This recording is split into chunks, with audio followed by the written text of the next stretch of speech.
strategic planning. In this lesson, you'll understand what strategic planning and a strategic plan is, become familiar with different ways to carry out strategic planning, and learn some of the benefits and challenges of strategic planning. People start NGOs when they have an idea about how to solve a problem they see in their community.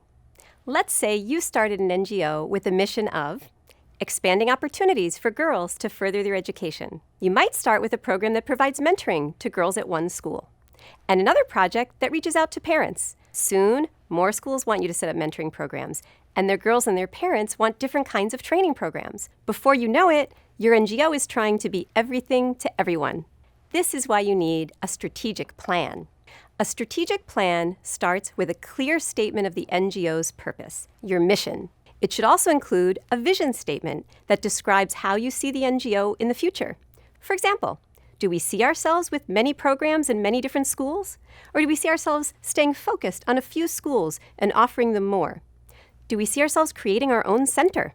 With this overall vision, a strategic plan then presents your goals, the specific things you want to accomplish in the next 3 to 5 years to carry out the mission.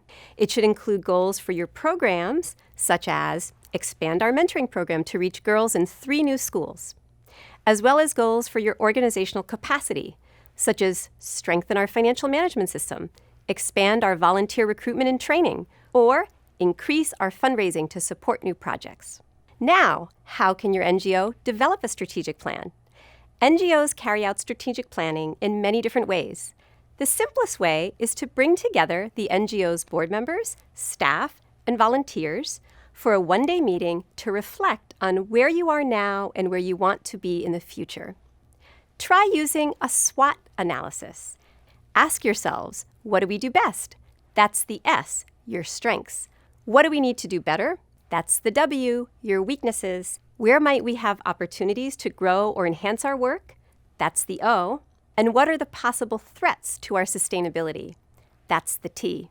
In the future, when you're ready to update your plan or develop a new one, you can involve other stakeholders, such as members of the community you serve, partner organizations, even your donors, in providing input on these questions. You can do this by using surveys or interviews or holding a community meeting.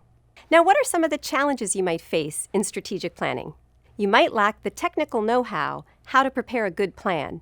Ask another NGO with experience for some guidance. You might think, we don't have time for all these meetings when we have people who need our help and deadlines to meet. But you'll find that by making the time for people to share their views about the NGO and to come to agreement on its future direction, you'll build greater clarity and unity around where you're going and how you'll get there. Remember, a strategic plan serves as a roadmap, keeping your NGO focused on its mission and priorities. Make sure all staff and volunteers understand the plan and organize their work around it. Before you decide to take on a new project or a new partnership, check with the plan and see if it fits. Involve the board of directors in reviewing the plan once a year to assess progress. Send the final plan to your donors and partners. Present it at a community meeting.